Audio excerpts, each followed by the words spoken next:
All right, on to our last topic. We have Van Mathias. I feel like I'm reading a middle name and a last name and not a first name and a last name. I keep looking like, what's his first name? And I think it's Van. So anyway, another one of our crazy thumbnails. Goodness. So he is actually coached by, it's funny, so in our group chat, I've seen this name mentioned a few times by super producer Nate, John Long. And every time I've seen it, I've been like, oh, it's no way it's the John Long that I know. And then finally I decided to check today and I realized like, oh, I know this guy. He was at Team Elite with us. He was at Queen's University as a volunteer assistant, but, also helped with Team Elite. So, he was around all that Auburn philosophy stuff that David Marsh teaches, and then coincidentally has a swimmer who's dominating, And obviously we didn't have just sprint freestyles. We had Katie Malley, who was a bronze medalist in the 100 breaststroke, Nick Thoman, who was a silver medalist in the 100 backstroke. Do we have any breaststrokers? I just said breaststrokers. Butterflyers, obviously locked in. We had Tim Phillips. Mm-hmm. So, it's in my opinion, no coincidence that this guy is swimming as well as he was. If John paid as much attention as, I'm just going to say, as much as I know I did learning under David, like, it's no surprise. Like, if he paid that much attention, he knows all the secrets for the power stuff I'm talking about when I say people need to go to Cal. So maybe they need to go to IU too. I don't know. But what do you think about this? Yeah,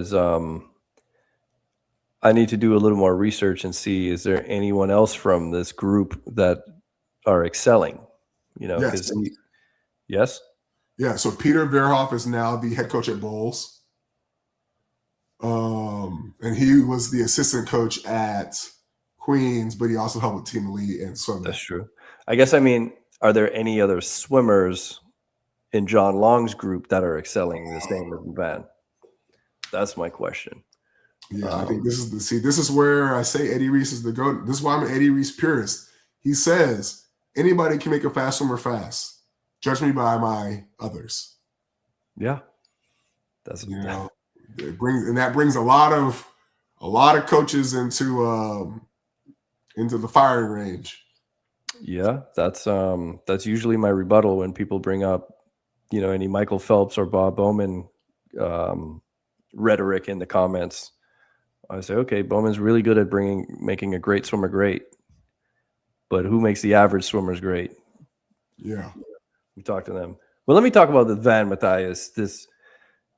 I thought we were done with the 1970s porno mustache fad. I thought that came back last year and then it died. Like, we still have dudes doing that?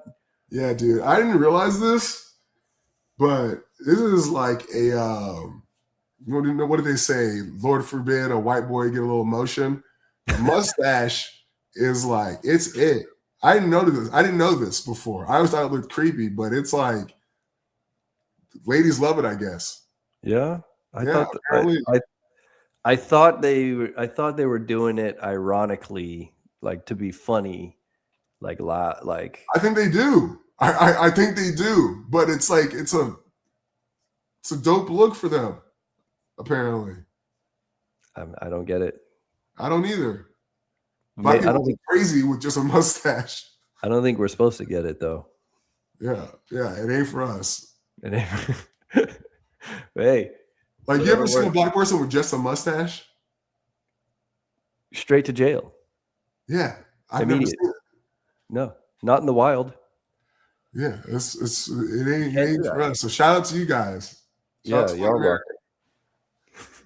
But no, we'd like to get Van and John Long on the show. That would be good. I want to see what secrets are y'all doing? What's got, Van's got these crazy times right now, and he's kind of a dark horse coming up in USA swimming, in my opinion. I think we're going to hear a lot more from Van. I think we may even hear a lot more from John Long, to be determined. But I think I think you got to put this guy on the map. I think he's what's the word? Like, I don't want to say rising star, but that probably is the Dark word. horse. Dark horse is the right word. Yeah. So I think this is the person to watch. That's what I wanted to say. I think this is somebody to watch here. And the crazy thing is, I don't think anyone's watching him. Yeah, nobody is. I mean, he's the best breaststroker in America right now. He's got top times in other races too. Like what? John, come on. This too. His body. No offense. His body is built like he has a good partier in him. Like I said, like so all the UT swimmers. I always used to wonder this, and I think some of this is maybe me being a funny guy, but we were always like a little softer than everybody at NCAAs. We were always a little pudgier, always. And I used to notice that. I'd be like, yo, why are we fat compared to everybody? Fat floats, but it's just something that used to like, I'd always notice, like I'd have like some like love handle action spilling out a little bit. All the UT guys did. And I'd just be seeing like the Cal guys and just Auburn guys, all of them cut, shredded 12, 13 packs.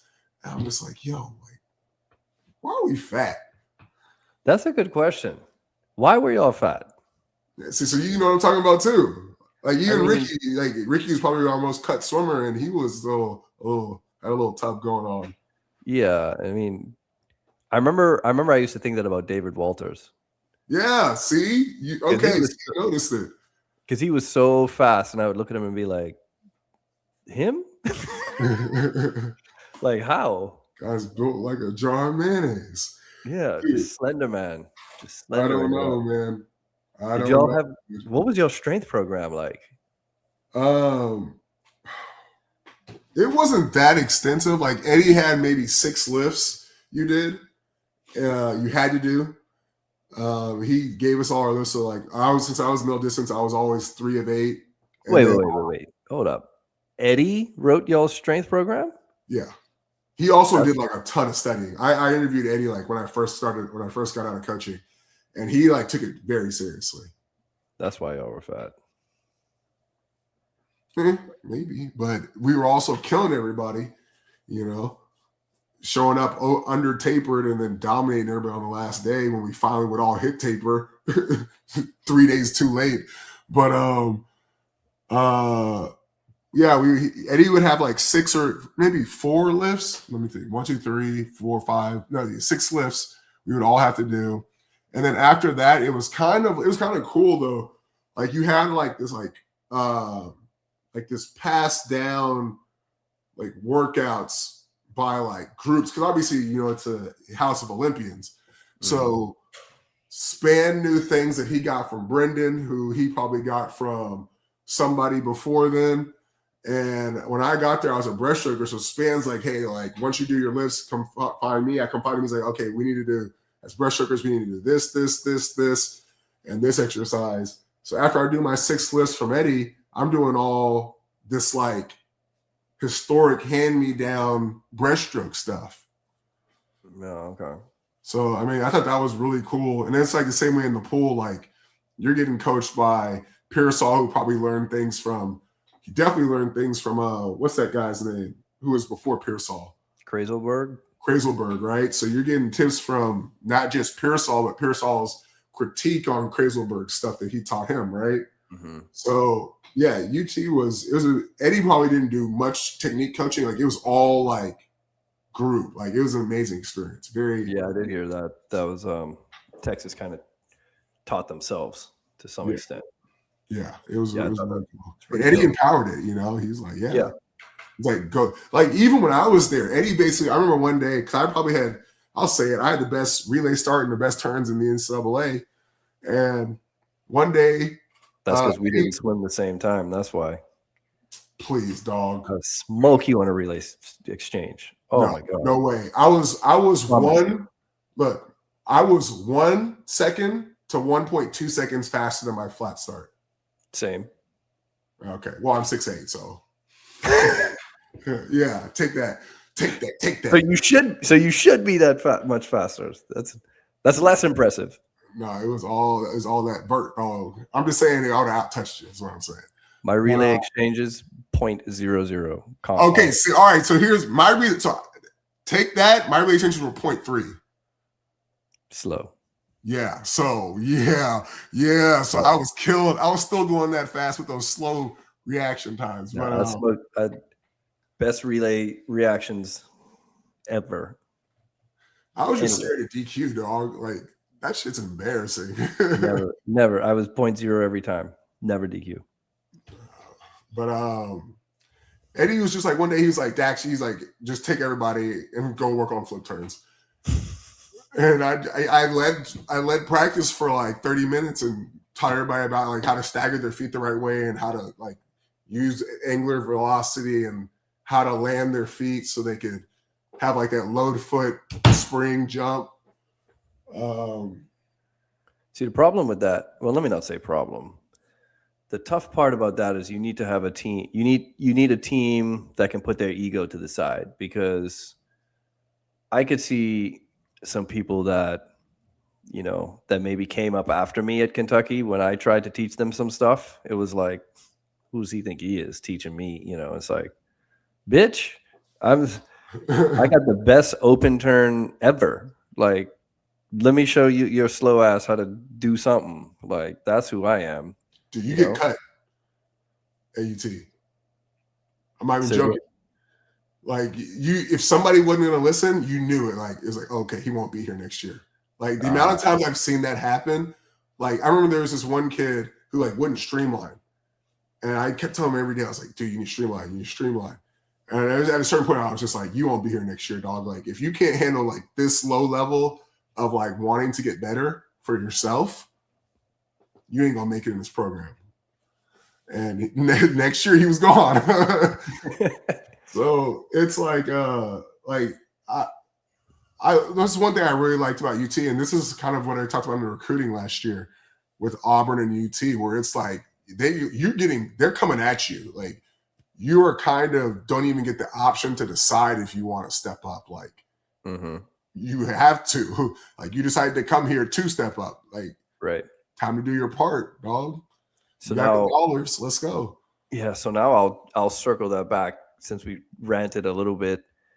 I wonder how much of what we're talking about that was successful for us, how much of that is being implemented at IU intentionally or unintentionally. Like the technique stuff? Either the technique stuff, the peer-to-peer coaching, the stepping up, the passing off of knowledge, any of that, you know? Very curious. I bet for his breaststroke success, without a doubt. Like that was a big reason why a lot of people went to IU is because of all the breaststrokers they had. That's true. That's very true. But I think like at scale, probably not. Like at least like because I took and I'm sure things change, right? I took a trip to Indiana, and it's not so much that these things weren't present, but the reason why UT and Auburn were my final two is because it was like what I was used to from basketball, which would frighten and terrify most swimmers, they were there. It was like I'm coming down the lane. Unless you want to ride the bench, you're going to try and jump and block this, you know? And that's how those two teams were to me. So like for it to be like that noticeable where I can still remember it to this day just tells you what the other places weren't doing. You know what I mean? Yeah. Also, I hate IU's pool. God, awful. Yeah, so I hate the pool diving well design. I am not a fan. Disgusting. Why? It's an old pool though too, isn't it? Yeah, yeah. Any IU swimmers out there, please tell me, why did your pool feels like a dusty dungeon? Like, why is it dusty? Like what? So wrong. There was this pool that I grew up at. It was God, what was the name of this pool? Oh man, people in Texas are gonna be tripping on me for not remembering this pool's name, but it was this pool in the middle of downtown Dallas where they always held state championships, and this place was so gross, bro. Oh, it was just like everywhere was slimy, And there would be like, oh, I'm getting like goosebumps thinking about it.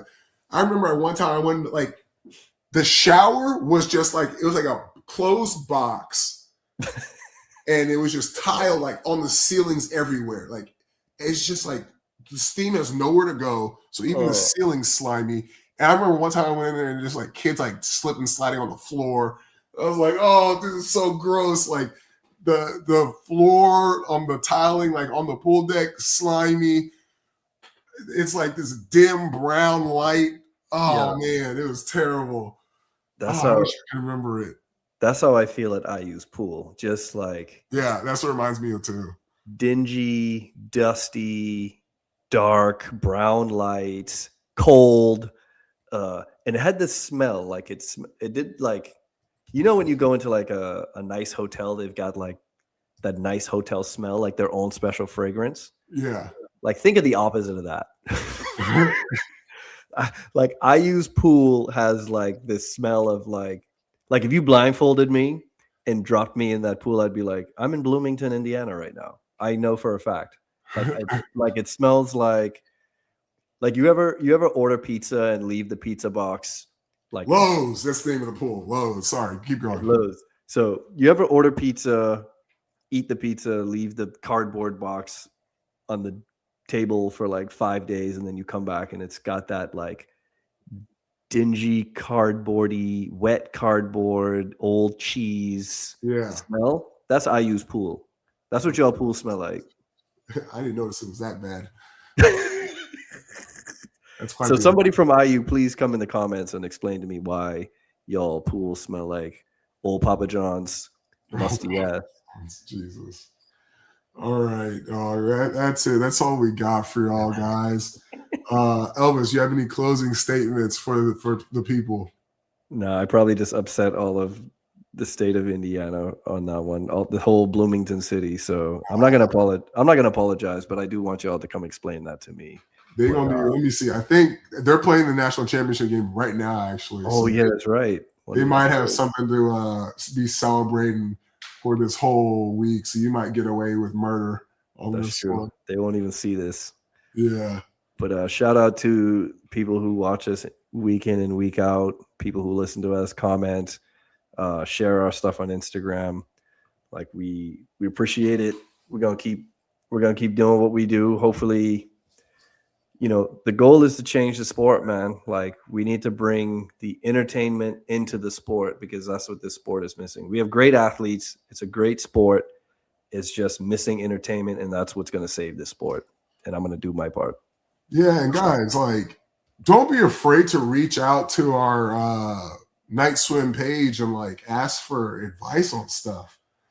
Like, I remember I had some advice for Kayla Decky on my own personal page where I was like, put her in the Cameron pink mink with the mink coat and the mink hat. And after she wins, have her like reach into like somebody's pocket and pull out a pink cell phone and like fake a call or something, or call someone in the stands, like hand it out before the meet, and call someone in the stands. We got the ideas. Pull up. Like it's no shame. You're trying to win. You're supposed to be asking questions, looking for help when you need all those that tenth of a second, right? And they say look good, feel good, play good. So we got you guys. Don't be afraid to reach out. So with that said, the lifeguards are coming back. We need to get up out of here so we don't end up in the clinker. And this is it. Peace out from the Night Swim podcast. Yeah, good night from Night Swim.